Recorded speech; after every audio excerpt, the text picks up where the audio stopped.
Good day! Ngayon nga po ibigay natin ang mga latest update especially sa PVL at iba pang latest update sa volleyball dito sa Pilipinas ngayong February 20, 2026. Kaya tapusin niyo ang video. Game result kahapon ating isasalaysay at syempre bigyan natin ng konting review ang naging laban nila. Syempre, game schedule na magaganap sa February 21, 2026. Ano-anong team maghaharap-harap, anong oras ang laro at saan ang venue. PVL latest team standing as of February 20 to 21, 2026. Ano-anong team ang nangunguna ngayon? At syempre, ibigay din natin ang latest individual stats, sino-sino nga ba o sino-sinong players ang nangunguna o mga top 10 best sa kanilang posisyon, best blockers, best spikers, scorer at syempre diggers, setter, receiver at iba pa. Kaya naman abangan nyo. Syempre, latest update na sa paparating na U17 2026 kung saan haharap sa FIVB ang ating pambatong alas Pilipinas Women. Ating pag-uusapan ang latest update sa kanila at syempre mga recruit ng Chris Cross King Crunchers dahil papalapit na ang Spikers Torp ating kilalanin at other volleyball updates o PVL UAAP updates. Kaya before that guys, please naman huwag niyong kalimutan mag-like, comment, subscribe, and pa-hit the notification bell for more valuable updates dito sa Pilipinas. Maraming salamat sa support. Pa-like and share na rin at avail na po kayo ng sports shoes natin. Napakaganda at napakamura lang.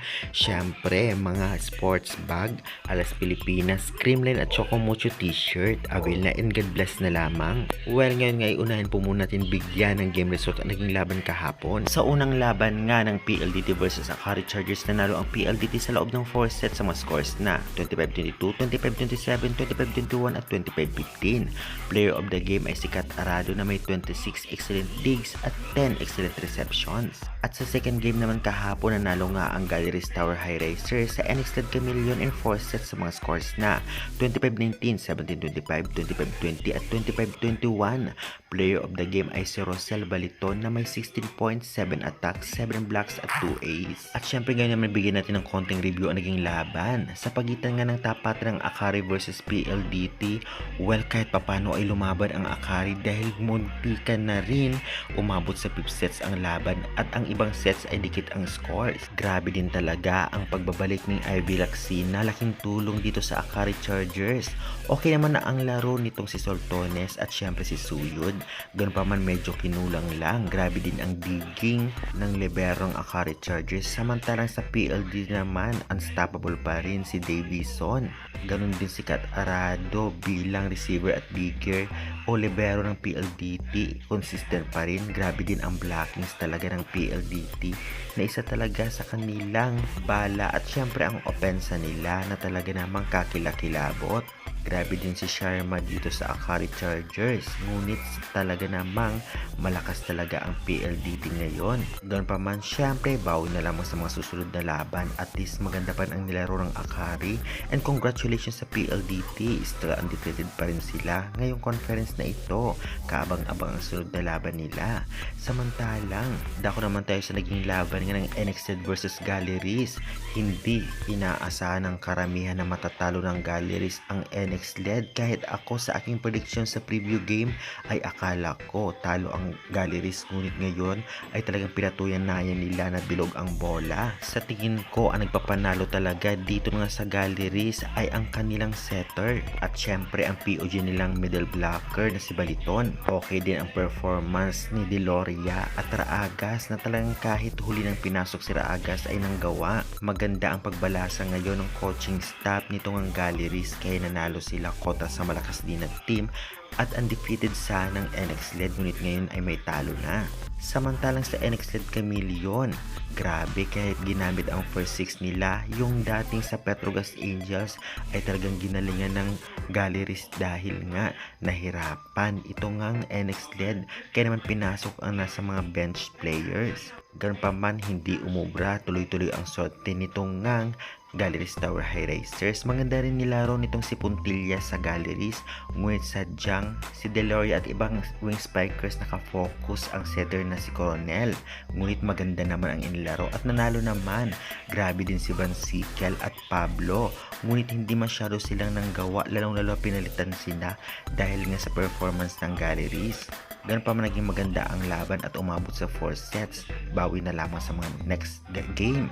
At syempre, ngayon naman, ibibigay natin ang mga sumusunod: team standing, game schedule, individual stats, at iba pang volleyball updates. Unahin nga na muna natin itong ngang individual stats kung saan mga top 10 players ay ating ibibigay kung sino-sino ang nangunguna o talagang nasa top 1. Unahin natin ang best receivers. Nangunguna si Pons, Doromal, Van Sikel, Laure, Rundina, Eroa, Gandler, Belen, Molina at si Ponce. Best diggers naman nangunguna si Ponce, Arado, itong ngang si Katindig, Pons, Eroa, Pineda, Versosa, Juvina, Tempiatura at Belen. Best setters naman nangunguna si Fajardo, Di Guzman, Cayuna, si Wong, si Mendoñedo, Robin Hardy, Alba, Coronel, Tolentino at itong ang Sinabor. Best blockers naman nangunguna si Baron, si Baliton, si Sharma, si Nogales, Gagate, Reyes, Davison, Panaga, Tubo at Acuña.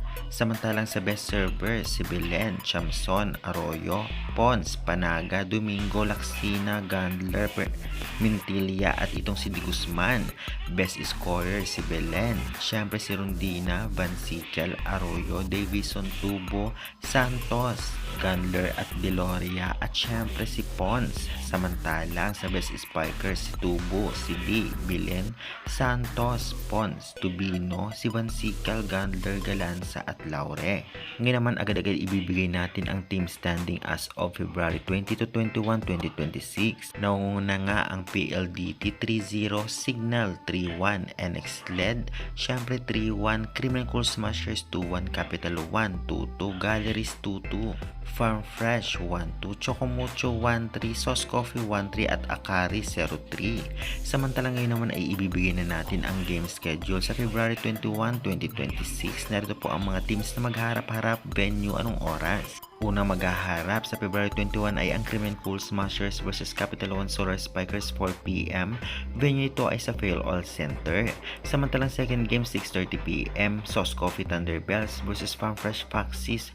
Venue, Fail All Center at mapapanood sa Cable, One Sports, One Sports Plus Channel, Pilipinas Live at Signal Application at PVL.ph Live. Okay, mga latest update naman tayo, especially sa paparating na U17 2026 kung saan kasali ang Alas Pilipinas Women's. Kaya naman suportahan natin ito, nakaka-proud.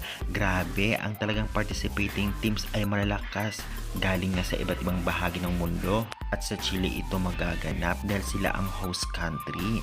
Kaya syempre good luck na lamang Alas Pilipinas Women's. Samantalang si Cantada naman ay talagang nanggagawa sa inyo na dating Adamson nung high school. Grabe, proud na proud ang kanyang coach. Kaya syempre tutukan natin ang kanyang journey sa UAAP Season 88 at ang mga sinabi niya nga about sa game at syempre ang sinabi sa kanya ng kanyang coach. Basahin nyo na lamang. Spikers Turf update naman tayo. Ang nakikita natin sa screen ay ang mga new recruit ng Chris Cross, especially ang coaching staff, ang dalawang coaching staff na yan. At syempre si Josaphat ay lumipat na din ng Chris Cross. Kaya congratulations sa lahat. Guys, hanggang dyan muna ang ating update. Maraming salamat sa support. Pa-subscribe, pa-like and share na rin. Thank you.